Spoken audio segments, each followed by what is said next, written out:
Honorable Chief Justice of India, Sri N.V. Ramanna ji, Justice Sri U.U. Lilith जी, देश के कानून मंत्री श्री किरण रिजिजू जी, राज्य मंत्री प्रोफेसर S.P. सिंह बघेल जी, राज्यों के सभी आदरणीय मुख्यमंत्रीगण, lieutenant governors of UTs, honourable जजेस of the supreme court of India, chief justice of high courts, distinguished guests, उपस्थित अन्य सभी महानुभाव, देवी और सज्जनों,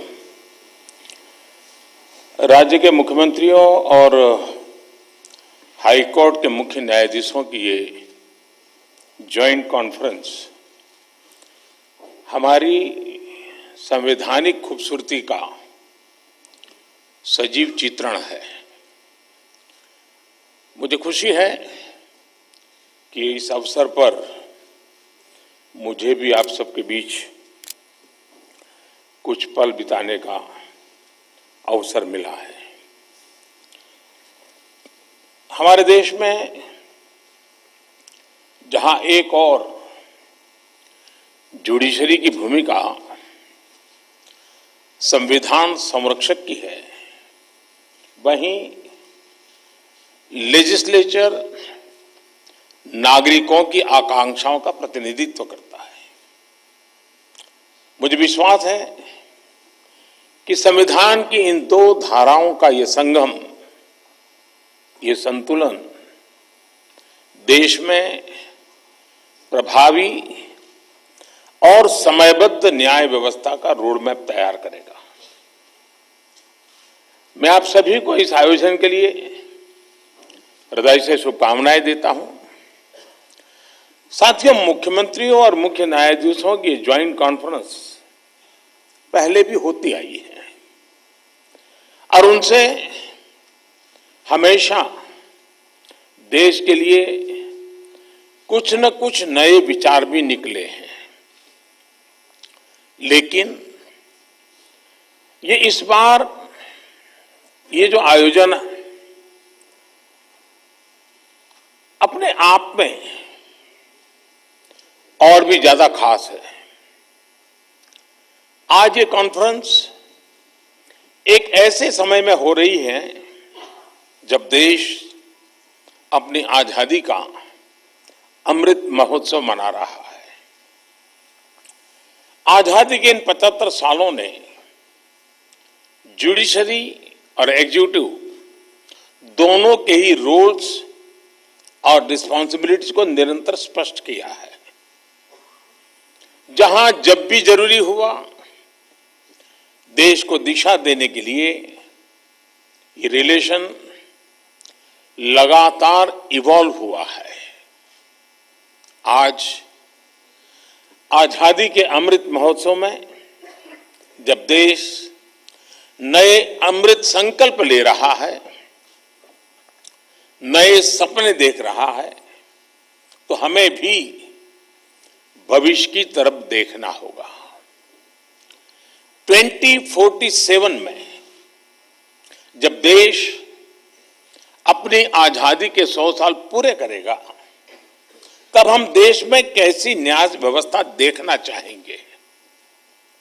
हम किस तरह अपने जुडिशियल सिस्टम को इतना समर्थ बनाएं कि वो 2047 के भारत की आकांक्षाओं को पूरा कर सके, उन पर खरा उतर सके।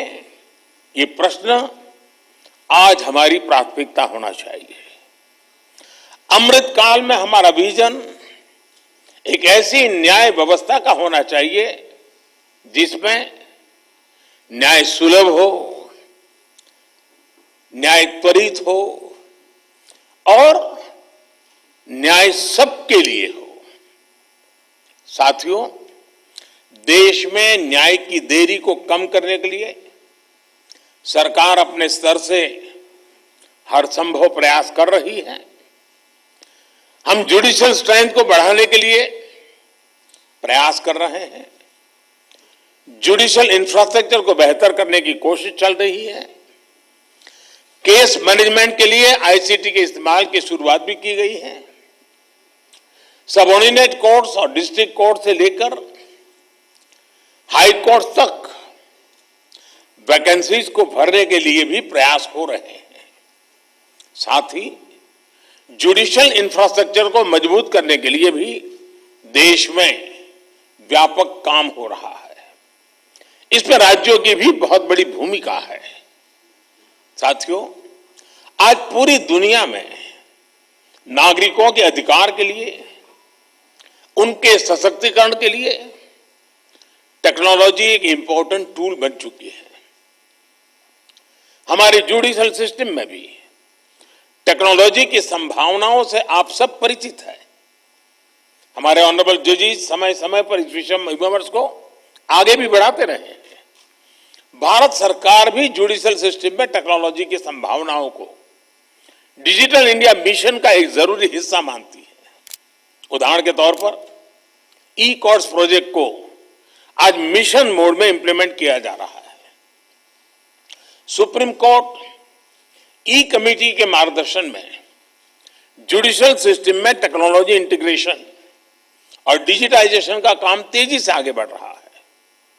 मैं यहां उपस्थित सभी मुख्यमंत्रियों और हाईकोर्ट के सभी चीफ जस्टिस से भी आग्रह करूंगा कि इस अभियान को विशेष महत्व दें, इसे आगे बढ़ाएं। डिजिटल इंडिया के साथ जुडिशरी का ये इंटीग्रेशन आज देश के सामान्य मानवी की अपेक्षा भी बन गई है। आप देखिए, आज कुछ साल पहले डिजिटल ट्रांजैक्शन को हमारे देश के लिए असंभव माना जाता था। लोगों को लगता था, लोग शक करते थे, अरे ये हमारे देश में कैसे हो सकता है। और ये भी सोचा जाता है इसका स्कोप केवल शहरों तक ही सीमित रह सकता है, उससे आगे बढ़ नहीं सकता है। लेकिन आज छोटे कस्बों और यहां तक गांवों में भी डिजिटल ट्रांजैक्शन आम बात होने लगी है। ये पूरे विश्व में पिछले साल जितने डिजिटल ट्रांजैक्शन हुए उसमें से 40% डिजिटल ट्रांजैक्शन भारत में हुए हैं।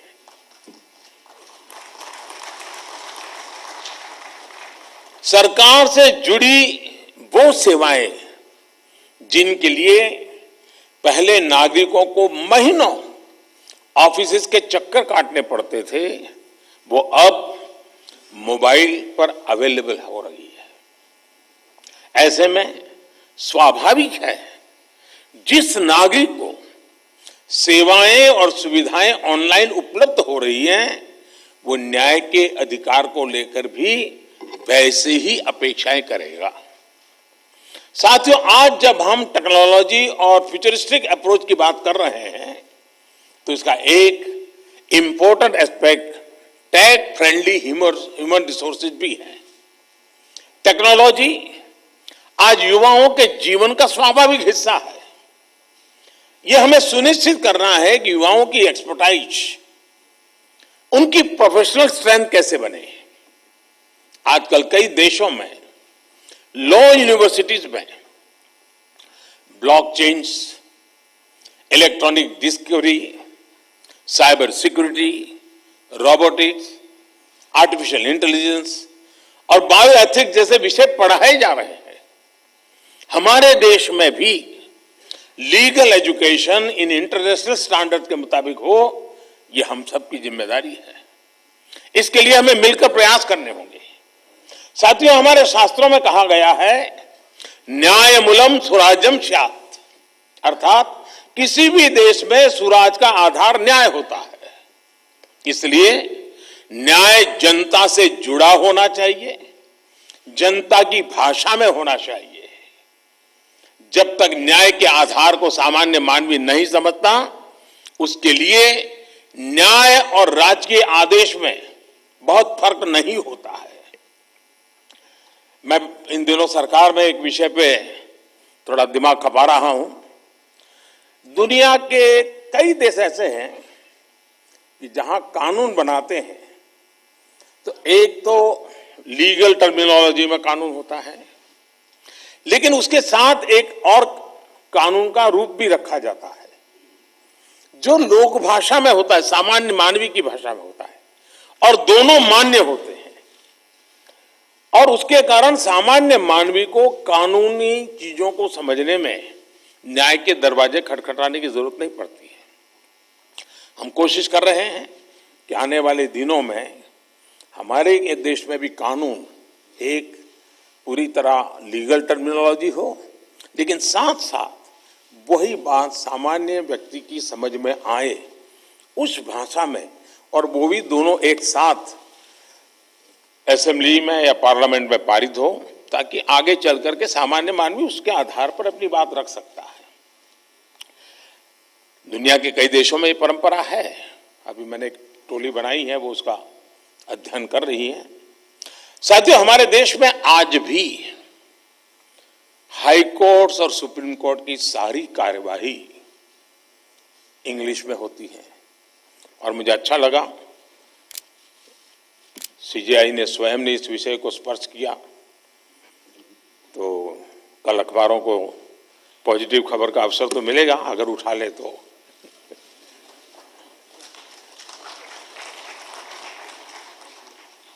नहीं, उसके लिए बहुत इंतजार करना पड़ेगा। साथियों, एक बड़ी आबादी को न्यायिक प्रक्रिया से लेकर फैसलों तक को समझना मुश्किल होता है। हमें इस व्यवस्था को सरल और आम जनता के लिए ग्राह्य बनाने की जरूरत है। हमें कोर्ट्स में स्थानीय भाषाओं को प्रोत्साहन देने की जरूरत है। इससे देश के सामान्य नागरिकों का न्याय प्रणाली में भरोसा बढ़ेगा, वो उससे जुड़ा हुआ महसूस करेगा। अब इन समय हम एक कोशिश कर रहे हैं कि टेक्निकल एजुकेशन और मेडिकल एजुकेशन मातृभाषा में क्यों नहीं होना चाहिए। हमारे बच्चे जो बाहर जाते हैं, दुनिया की वो भाषा कोशिश करते हैं पढ़ करके फिर मेडिकल कॉलेज की, तो हम हमारे देश में कर सकते हैं। और मुझे खुशी है कई राज्यों ने मातृभाषा में टेक्निकल एजुकेशन, मेडिकल एजुकेशन के लिए कुछ इनिशिएटिव लिए हैं। तो आगे चल करके उसके कारण गांव का गरीब का बच्चा भी जो भाषा के कारण रुकावटें महसूस करता है, उसके लिए सारे रास्ते खुल जाएंगे। और ये भी तो एक बड़ा न्याय है, ये भी एक सामाजिक न्याय है। सामाजिक न्याय के लिए न्यायपालिका के तराजू तक जाने की जरूरत नहीं होती है। सामाजिक न्याय के लिए कभी भाषा भी बहुत बड़ा कारण बन सकती है। साथियों, एक गंभीर विषय सामान्य आदमी के लिए कानून की पेचीदगियां भी है। 2015 में हमने करीब 1800 ऐसे कानूनों को चिन्हित किया था जो अप्रासंगिक हो चुके थे। इनमें से जो केंद्र के कानून थे, ऐसे 1450 कानूनों को, 1450 कानूनों को हमने खत्म किया। लेकिन राज्यों की तरफ से केवल 75 कानून ही खत्म किए गए हैं। मैं आज सब यदि आदरणीय मुख्यमंत्रीगण यहां बैठे हैं, मैं आपसे बहुत आग्रह करता हूं कि अपने राज्य के नागरिकों के अधिकारों के लिए, उनकी ईज ऑफ लिविंग के लिए आपके यहां भी ये कानूनों का इतना बड़ा जाल बना हुआ है, काल बाह्य कानूनों में लोग फंसे पड़े हैं, उन कानूनों को निरस्त करने की दिशा में आप कदम उठाइए। लोग बहुत आशीर्वाद देंगे जी। साथियों, न्यायिक सुधार केवल एक नीतिगत विषय या पॉलिसी मैटर ही नहीं है। देश में लंबित करोड़ों केसेस के लिए पॉलिसी से लेकर टेक्नोलॉजी तक हर संभव प्रयास देश में हो रहे हैं, और हमने बार बार इसकी चर्चा भी की है। इस कॉन्फ्रेंस में भी आप सब एक्सपर्ट्स इस विषय पर विस्तार से बात करेंगे ही, ये मुझे पर विश्वास है। और मैं शायद बहुत लंबे अरसे तक इस मीटिंग में बैठा हुआ हूं। शायद जजेस को ऐसी मीटिंग में आने का जितना अवसर मिला होगा, उससे ज्यादा मुझे मिला है, क्योंकि मैं कई वर्षों तक मुख्यमंत्री के रूप में इस कॉन्फ्रेंस में आता रहता था। अब यहां बैठना मौका आ गया है तो यहां से आता रहता हूं। तो एक प्रकार से मैं इस महफिल में सीनियर हूं।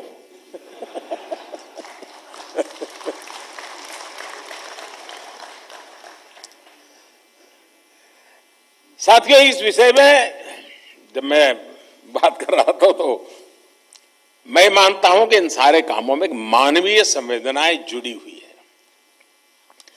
मानवीय संवेदनाओं को भी हमें केंद्र में रखना ही होगा।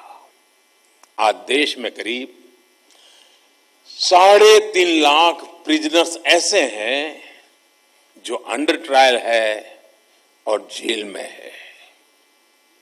इनमें से अधिकांश लोग गरीब या सामान्य परिवारों से। हर जिले में डिस्ट्रिक्ट जज की अध्यक्षता में एक कमेटी होती है ताकि इन केसेस की समीक्षा हो सके। जहां संभव हो बेल पर उन्हें रिहा किया जा सके।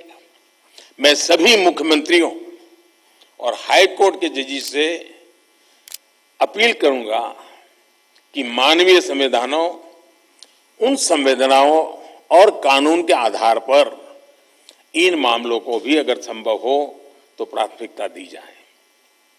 इसी तरह न्यायालयों में और खासकर स्थानीय स्तर पर लंबित मामलों के समाधान के लिए मध्यस्थता, मीडिएशन भी एक महत्वपूर्ण जरिया है। हमारे समाज में तो मध्यस्थता के जरिए विवादों के समाधान की हजारों साल पुरानी परंपरा है। आपसी सहमति और परस्पर भागीदारी ये न्याय की अपनी एक अलग मानवीय अवधारणा है। अगर हम देखें तो हमारे समाज का वो स्वभाव कहीं ना कहीं अभी भी बना हुआ है। हमने हमारी उन परंपराओं को खोया नहीं है। हमें इस लोकतांत्रिक व्यवस्था को मजबूत बनाने की जरूरत है। और जैसे चीफ साहब ने ललित जी की तारीफ की, मैं भी करना चाहूंगा। उन्होंने पूरे देश में भ्रमण किया, हर राज्य में गए इस काम के लिए, और सबसे बड़ी बात है कोरोना काल में गए। साथियों, मामलों का कम समय में समाधान भी होता है, न्यायालयों का बोझ भी कम होता है और सोशल फैब्रिक भी सुरक्षित रहता है। हमने इसी सोच के साथ संसद में मीडिएशन बिल को भी एक अम्ब्रेला लेजिस्लेशन के रूप में भी पेश किया है। अपनी रीच लीगल एक्सपर्टाइज के साथ हम मीडिएशन से सॉल्यूशन की विधा में ग्लोबल लीडर बन सकते हैं। हम पूरी दुनिया के सामने एक मॉडल पेश कर सकते हैं। मुझे पूरा भरोसा है कि प्राचीन मानवीय मूल्यों और आधुनिक अप्रोच के साथ इस कॉन्फ्रेंस में ऐसे सभी विषयों पर आप सब विद्वज्जन विस्तार से चर्चा करके, मंथन करके उस अमृत को लाओगे जो शायद आने वाली पीढ़ियों तक काम आएगा। इस कॉन्फ्रेंस में जो नए आइडियाज निकलेंगे, जो नए निष्कर्ष निकलेंगे, वो नए भारत की आकांक्षाओं को पूरा करने का माध्यम बनेंगे। इसी विश्वास के साथ मैं फिर एक बार आप सबके मार्गदर्शन के लिए मैं आपको आभारी हूं और मैं सरकार की तरफ से ये विश्वास दिलाता हूं कि देश के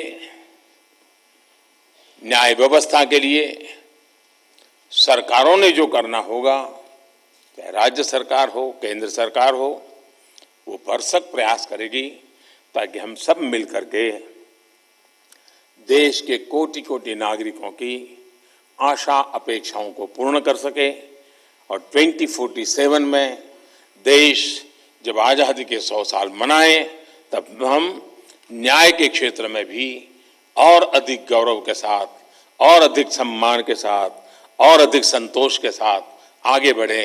यही मेरी बहुत बहुत शुभकामना है। बहुत बहुत धन्यवाद।